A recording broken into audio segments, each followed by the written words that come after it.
Before you can become this, you have to start with this. Fashion school. Nearly every great fashion designer has been through the gauntlet of fashion school, and today we attend the graduation runway show of one of the premier Italian fashion schools, Polimoda in Florence.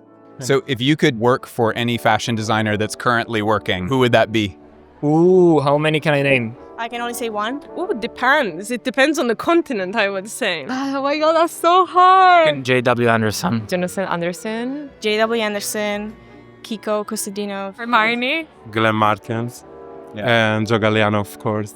I would love to go and work for Ferragamo. Scott Borelli. Simone Rocha. I would want to work with Sarah Burton. Alessandro Michele. I love the new appointment in Dries Van Noten. I really like the direction. Hader Ackerman. Antonio Maras. Ralph Simmons. And even Miuccia Prada. I really like Kid Super mentality. Also Adrienne from Moschino right now. It would be Martin Sipon.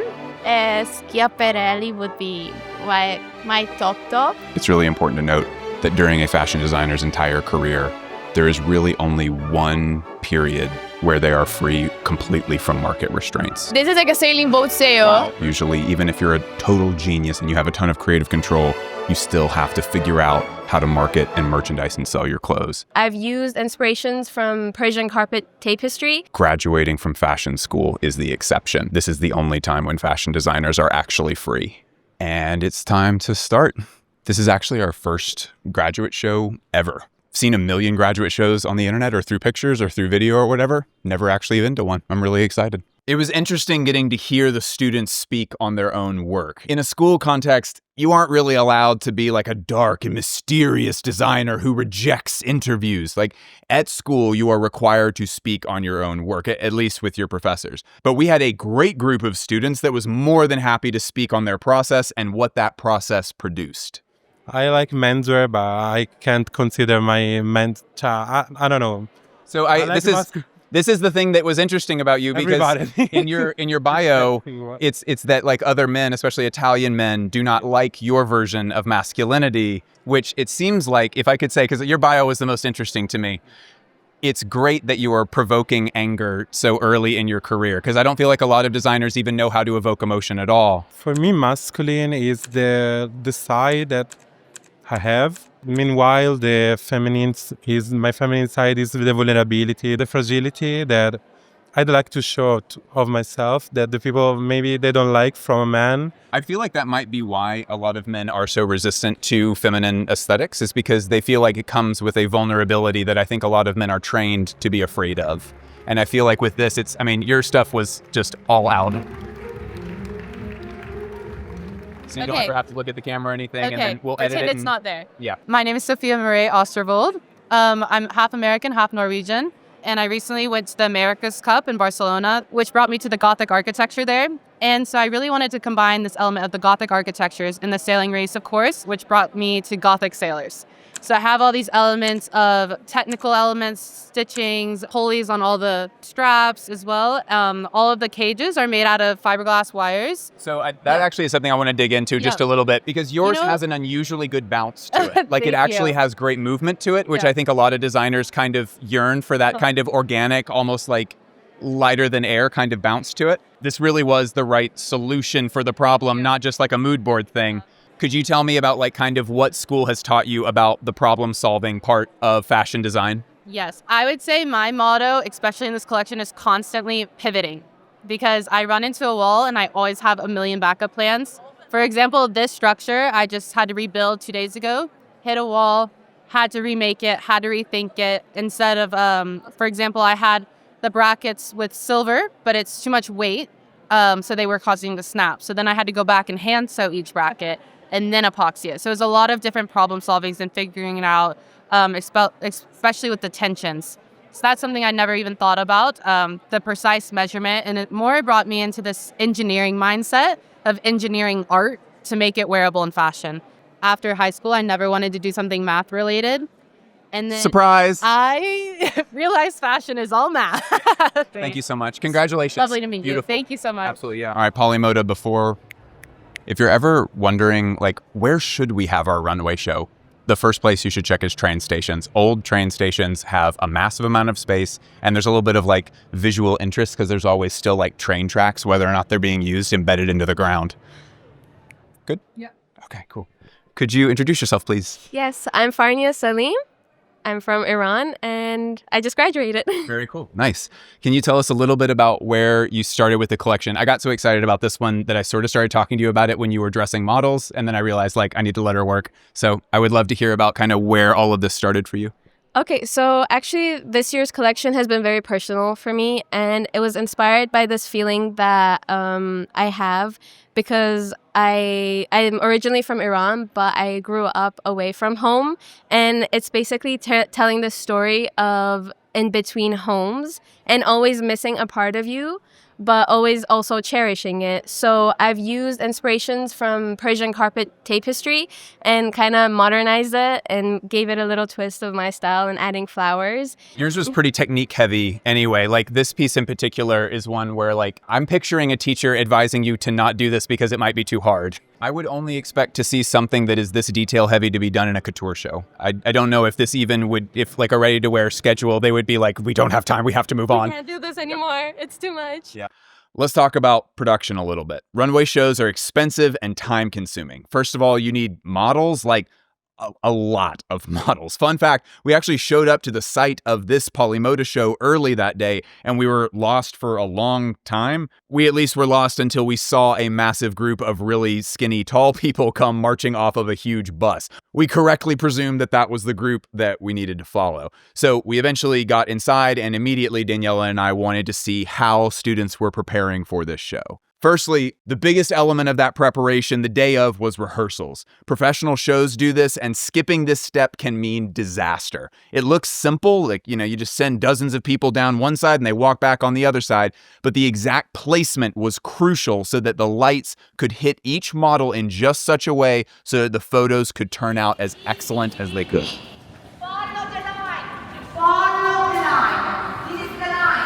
This show was a mix of professional models and a lot of amateur models, so it was crucial that everyone get their instructions clearly and multiple times. There's a line on the floor. There's a line on the floor. No, you're not on the line. Line on the floor. It's also worth noting here that this was executed really well. Daniela and I go to about 80 Paris runway shows a year, and this show, I want to say it was not done on the cheap. The walls of the train station had this black felt material on them to kind of deafen sound and sort of create a moodier atmosphere. The lights were absolutely pro grade. They hired a showrunner who we later learned works on calendared runway shows in Milan, and there was a whole casting director for this show. Even more surreal. Like there was a big splash of emotions considering, it's a first proper professional show that was done. Yeah, no joke. I did not realize that graduation shows were this intense. This is, more effort was being put into this than some Parisian runway shows, which is pretty crazy to me. We had a wonderful team. I don't know if you'll be able to get an interview from Massimiliano Giornetti, the principal of the school, who cherishes the whole runway almost like his own child. How many shows have you done for student graduation shows at this point? This is actually my fourth show, yeah. How do you train an artist? There's been debate about this for millennia at this point. So how do you best prepare students so that they can stand out in an incredibly competitive space? Massimiliano Giornetti is not just the chair of Polimoda's fashion department, he has presided over all of Polimoda since 2021. Massimiliano was famously the first creative director at the House of Ferragamo. It's 4 years of a very intimate and personal growth. The beautiful energy they have is this incontamination in comparison with the market. That's exactly. What the last chance to be totally 100% independent. But having this freedom that I really believe working inside the fashion industry is missing in this moment. Yeah, and then once they're taught to be fully themselves, when they do have the market pressure, they can select in which ways they reduce that selfness. And then it's fully their own decision. Rather than teaching them the market first, you teach them how to express themselves, and then they can adapt to the market when they need to.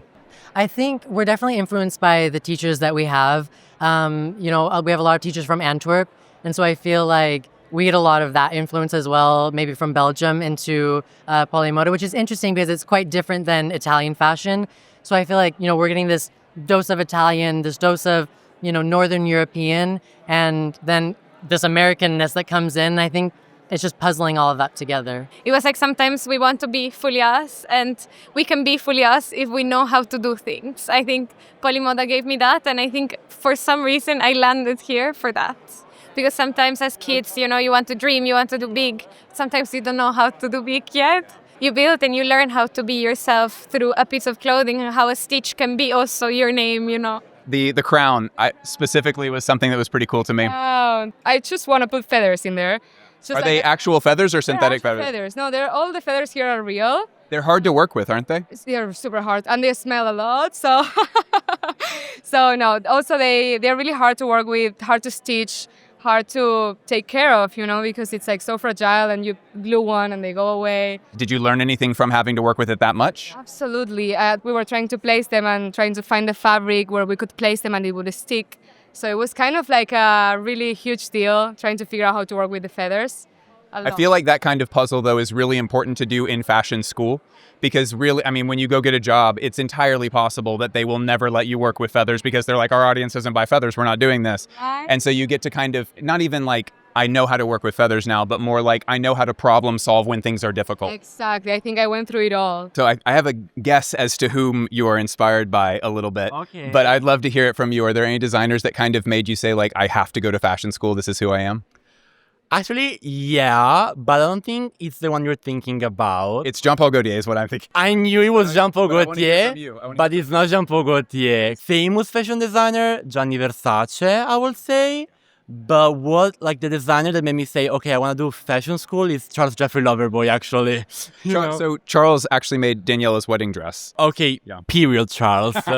I always think of myself as like a double person. Like I'm Filippo, but I also feel like there's a Filippa inside of me, like the feminine side. So I wanted to dig deeper this year into this side of myself. So that's why there were a lot of like feminine guys, like that they own their masculinity, but also their femininity, like equal part, Absolutely, yeah. Can you tell us a little bit about where you started with the collection? Because you had some very big looks. So basically the inspiration comes from my own history. I wanted it to be like a historical collection. All the references are like very historical, which is why my main fabrics are cotton, wool, like something very with organic fibers. And then I also introduced the upcycled sail materials. A sailing boat sail. This is like a sailing boat sail. Can you tell me a little bit about what you were thinking about and kind of what worked its way into the show? And here I was really having like an inner monologue about the concept of power. For the gain of power, I was looking at the oil rig workers and, the oil revolution of the early 20th century is so brutal in the way that it's, you get it. It's so destructive to really everything in its surroundings. And I wanted to highlight that. And for the show of power, I dove back into history to the fall of the Russian Empire. So we're looking at the Romanov family. And for this collection, I really wanted to combine two of these things, something super, super industrial and something super, super imperial, and yet give it a more, in the most of it, ready-to-wear touch. Yeah, so basically my collection was inspired by my culture and my home and how I grew up. This thing is crazy. It's pretty heavy. Yeah. So it took a bit of time, but...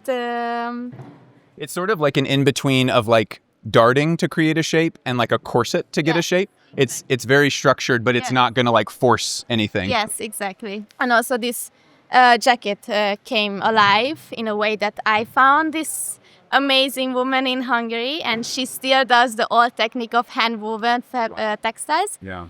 And it was a really long process, and then it's like a hand-woven textile, and then this is how I used it, so... That's beautiful. I mean, that really might be a technique that doesn't stay around for much longer. Yes. So that's very beautiful that you got to put it in a show. Architecture is a common reference point for mainstream fashion designers all throughout fashion history, and architectural themes came in a number of Polimoda students' collections as well.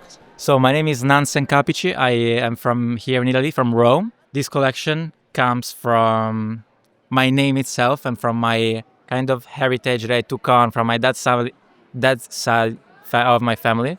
And there is a family of architects, so I kind of try to implement also this architectural side into the clothing and also this static feeling that you can also find in the construction of most of the shoulders of the outerwear that kind of gives this very static feeling. And so we can see also many elements that bring the collection from a more formal, iconographically speaking point of view into a more technical and dynamic point of view. Also, the shoulders kind of resembles this movement that people do when they feel cold, like they close to their chest. That creates this very static figure in the front, but then when you turn around 90 degrees on the profile, you see like this very dynamic construction of the sleeve. Can you introduce yourself and tell us where you're from, please? Yes, I'm Yesenia. I come from Russia, from the Siberian part. From the Siberian part? This must be a brand new t-shirt. Like, not a lot of t-shirts there. Where did the collection come from? It's called The Architect, and it was inspired conceptually by the book 1984. So for me, the two main heroes are architects. One is building the world of tyranny, another one of love. And the question is which architect you want to become. And it was inspired by Brutalism architecture, by Frank Gehry architecture, also by Biennale in Venice we had this year. The idea was to show like how the sunlight is going through the colored windows in the buildings, so it will reflect the lights, and a lot of garments reflect the lights actually. Congratulations. I mean, it really is beautiful. Like student work, it's hard to find really talented student work, and you have some very special students here. So congratulations. Yeah, thank you so much. Thank you. All good? Cool. Could you introduce yourself, please, and tell us where you're from? Yeah, I am Darren. I'm from Istanbul. In South Africa, in Cape Town. Originally from Utah. From Buenos Aires, Argentina. I'm from Hungary. I am from here in Italy, from Rome. I'm from Paraguay. I'm half American, half Norwegian. I'm born and raised in Hungary, but my parents are from China. I'm originally from Iran, but I grew up away from home. So this is Naomi Snappen. I'm Naomi. My parents are Mexicans, but I grew up in Japan my entire life. I always love to experiment different materials. So for example, like these manipulations, I wanted to kind of imitate the feather vibe, but instead of using the feathers, I was like, I took a kimono scrap, like the kimono, how to say, like a waved fabric, and I would take like only the vertical threads. So only the horizontal ones are white, but the vertical ones are the colorful ones. So it's like, always a fusion of like bit of like Mexican colorful embroidery, like beads, accessories, kind of like, and then the Japanese kimono textiles, which is like a very traditional stuff. So you said you've lived in 4 different countries, correct? 4 different countries. So it's Peru, Italy, what are the other 2? Colombia. Okay. And Mexico. Okay. But then when you said where you were from, you said you were Peruvian. So there's a theme of looking for where your identity is, but your identity you feel is Peruvian? Not so much really. Like I feel like I do because this collection really much approaches that like kind of identity crisis that I go through all the time. Yeah. Is it a crisis? Is it something that feels very urgent, and like is it negative feelings when you look for your identity, or is it more of like a curious thing? It can be either. I'm not trying to put words in your mouth. I know nothing about this. I still live in the same place that I was born, so like I have no experience with this. Is that like is it a scary thing being like, what is my identity, or is it more something that is a little bit more playful for you? Both sides of it, because from one point it makes you open your arms and like get to know the world from a different perspective. You get to know so many cultures that as a creative can be super enriching, and it's like a beautiful process because you kind of adapt in a way that you can connect everywhere. Could you introduce yourself, please? Well, I'm Amina, originally come from Iran. And I lived all my life in Sweden, and that's where I based my collection on too. All my life, I didn't feel that I belonged in a country, because even in Italy, whenever I say to somebody I'm from Sweden, the Italians go like, but you're not blonde. So I always have to explain that part about myself, but I realized more and more with being creative and doing 4 years of fashion that I think it's to my benefit. I'm kind of free. I don't have to stay committed to one culture. I don't have to do this because this is where I come from. Or I can do that because I want to. But to take that pressure, like you said, off of yourself, it's such a freedom. Other people notice that I bring the Iran aspect without even I knowing it. I was encouraged to hear that these students were wrestling with their identities in a way that seemed productive to me. The age at which undergraduates go to school is usually an age where the question of one's identity is either nurtured in a healthy way, or that question just slowly becomes less and less important. I want to give a big thanks to Massimiliano and the entire Polimoda team for making this video happen. If you enjoyed this video, I strongly encourage you to go down to the description of this video and follow these awesome graduates on Instagram. This was an outstanding group of creatives. Make sure to subscribe if you haven't already, and go hit up our Patreon if you want a bunch of extra bonus content. Love you, mean it, bye.